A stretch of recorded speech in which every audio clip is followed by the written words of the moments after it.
Mathematics के chapter 5 की exercise 5C के क्वेश्चन नंबर 4 का सेकंड पार्ट। ये फोर्थ क्वेश्चन का सेकंड पार्ट भी इसके फर्स्ट पार्ट की तरह बिल्कुल सेम है। इस पर भी हम सब्स्टिट्यूशन मेथड ही लगाएंगे। तो हमारे पास क्वेश्चन गिवन है, find the coordinates of the points of intersection of the line and the circle. तो हमारे पास क्वेश्चन में कहा गया है कि एक सर्कल है और एक लाइन है, वो दोनों आपस में इंटरसेक्ट कर रहे हैं और जो वो जिस जगह पर इंटरसेक्ट कर रहे हैं उसके हमें कोऑर्डिनेट पॉइंट्स फाइंड करने हैं। तो कोऑर्डिनेट पॉइंट्स हमारे पास एक्स वाई होते हैं। कोऑर्डिनेट पॉइंट्स हमारे पास एक्स कॉमा वाई होते हैं, हमें इसकी वैल्यूज़ फाइंड करनी है। तो उसके अलावा हमारे पास क्वेश्चन में इक्वेशन ऑफ जो लाइन होती है वो गिवन है। Equation of line is equal to 7x minus Y minus 25 is equal to 0। इसके अलावा हमारे पास इक्वेशन ऑफ सर्कल है। Equation of circle is equal to X square plus Y square is equal to 25। ये दोनों चीज़ें हमें पता है और ये हमारे पास ये जो हमें फाइंड करना है। तो इसे मान लेते हैं इक्वेशन 1, इसे मान लेते हैं इक्वेशन 2। तो इसमें क्या करेंगे, हम इक्वेशन ऑफ लाइन में से x या फिर y दोनों में से एक की वैल्यू निकाल लेंगे और उसे इक्वेशन ऑफ सर्कल में पुट कर देंगे। इक्वेशन ऑफ सर्कल से भी इसलिए वैल्यू नहीं निकालेंगे क्योंकि इसके ऊपर स्क्वायर है, तो जो भी वैल्यू निकालेंगे वो स्क्वायर रूट में आ जाएगी, तो हमें सॉल्व करना थोड़ी मुश्किल होगी। तो इसलिए इक्वेशन ऑफ लाइन में से वैल्यू निकालेंगे और सर्कल की इक्वेशन में पुट करेंगे। तो हम लिखेंगे फ्रॉम वन की इक्वेशन क्या है, 7x minus Y minus 25 is equal to 0। अब हम इसमें से x की वैल्यू भी निकाल सकते हैं, y की भी निकाल सकते हैं। तो हम किसकी निकालेंगे, तो y की निकालेंगे, क्योंकि y का कोई भी कोफिशिएंट नहीं है, सिर्फ 1 है। y 1 की कोई ज़्यादा वैल्यू नहीं होती क्योंकि उसे डिवाइड में नहीं लेकर जाना पड़ता। तो हम 7x minus 25 as it is रख लेंगे। y क्योंकि नेगेटिव का है इसलिए उसे उस तरफ ले जाएंगे, तो बन गया y is equal to 7x minus 25। अगर y पॉजिटिव का होता तो हम इन दोनों वैल्यूज़ को उस तरफ लेकर जाते। तो वैल्यू y की आ गई, तो इसे मान लेंगे हम इक्वेशन नंबर 3। तो अब हम इसे पुट कर देंगे, पुट इन 2। सेकेंड इक्वेशन हमारी है सर्कल की, X square plus Y square is equal to 25। ठीक है, तो वैल्यू y की पुट करेंगे तो हमारे पास x square as it is, y की वैल्यू है 7x माइनस 25, उसकी whole square is equal to 25। तो इस पर लगाएंगे a माइनस बी की होल स्क्वायर का फॉर्मूला। वो क्या होता है, a माइनस बी की whole square is equal to a square plus b square plus 2ab। ये वाला हम लगाएंगे फॉर्मूला।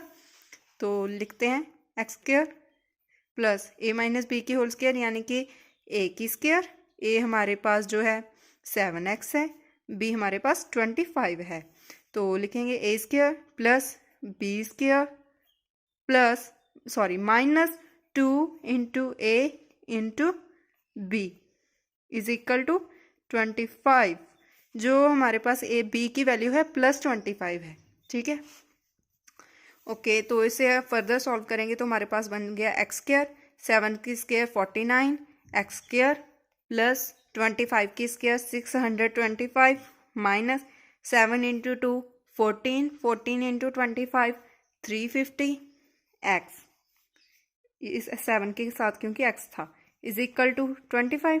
तो पहले एक्स एंड एक्स स्क्वायर दोनों को लिखेंगे, तो एक्स स्क्वायर वाली टर्म्स को ऐड करेंगे तो बन गया 50 एक्स स्क्वायर माइनस उसके बाद एक्स वाली term 350 X plus 625 is equal to 25। तो ये यहाँ पर 25 जो इस साइड प्लस का है इसे इस साइड लेके आएंगे तो नेगेटिव का हो जाएगा। तो बन गया 50 X square minus 350 X plus 625 minus 25 is equal to 0।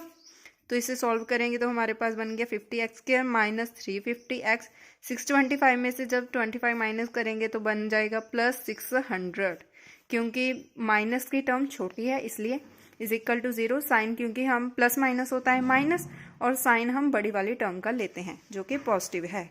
तो इसमें से अब हम 50 कॉमन निकाल सकते हैं। ठीक है, 50 यहाँ पर भी 50 है और ये भी 50 पर डिवाइड हो रहे हैं तीनों टर्म्स, तो हम इसे 50 को कॉमन निकालेंगे तो बन गया X square minus 7x plus 12 is equal to 0। 7 into 50 350, 12 into 50 600। 50 इस साइड मल्टीप्लाई में है, उस साइड लेकर जाएंगे तो डिवाइड में हो जाएगा। X square minus 7x plus 12 is equal to 0 divided by 50। 0 को किसी भी टर्म के साथ डिवाइड करेंगे तो हमारे पास आएगा 0। तो हमारे पास बन गया X square minus 7x plus 12 is equal to 0। तो अब हमारी ये बन गई क्वाड्रेटिक इक्वेशन। वो क्या होती है, A x square plus B x plus C is equal to 0। ठीक है, जब हमारे पास इस तरह की इक्वेशन आ जाए तो हम उसे by splitting the middle term method से सॉल्व करते हैं। यानी कि जो मिडल वाली टर्म होती है उसे हम दो हिस्सों में तोड़ देते हैं।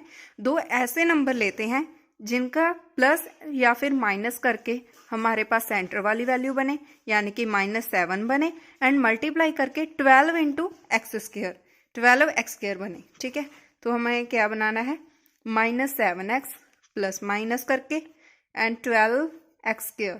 इस टर्म को इस टर्म के साथ मल्टीप्लाई करना है। ठीक है, तो बन गया 12x²।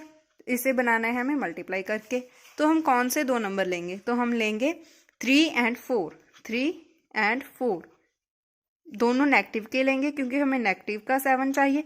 माइनस माइनस प्लस निशान minus. 3 into 4 is equal to 12, minus into minus plus होता है, तो बन गया 12x² प्लस का। तो हम इसे जब मिडल टर्म को स्प्लिट करेंगे, यहाँ पर लिखेंगे by splitting the middle term, तो x² as it is, -7x की जगह लिखेंगे हम -3x minus 4x, -3x minus 4x, उसके बाद plus 12 as it is equal to 0।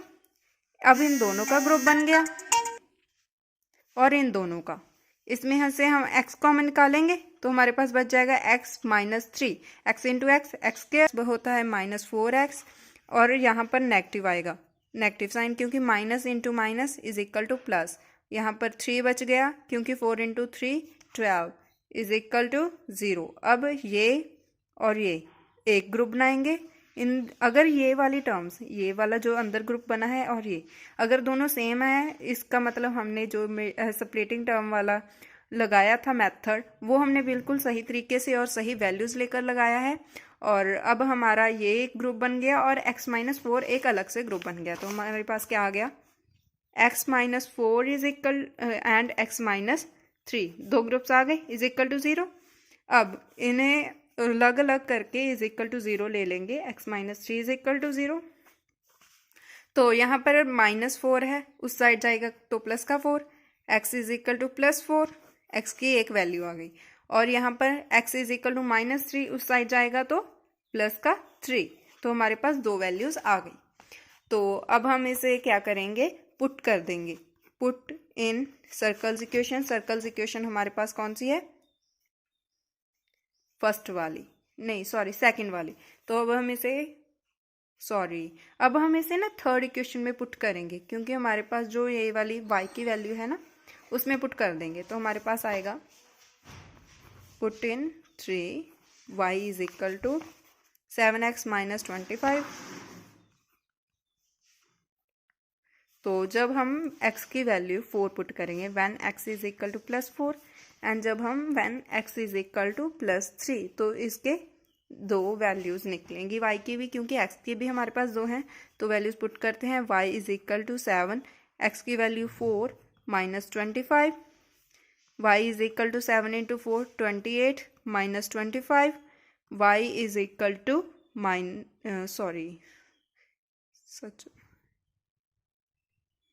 तो y आ गया इज इक्वल टू +3। और जब हम x की वैल्यू 3 पुट करेंगे तो हमारे पास आएगा y is equal to 7, x की value 3 minus 25, y is equal to 7 3 21 minus 25, y is equal to minus का 4, क्योंकि बड़ी वाली टर्म नेगेटिव की है।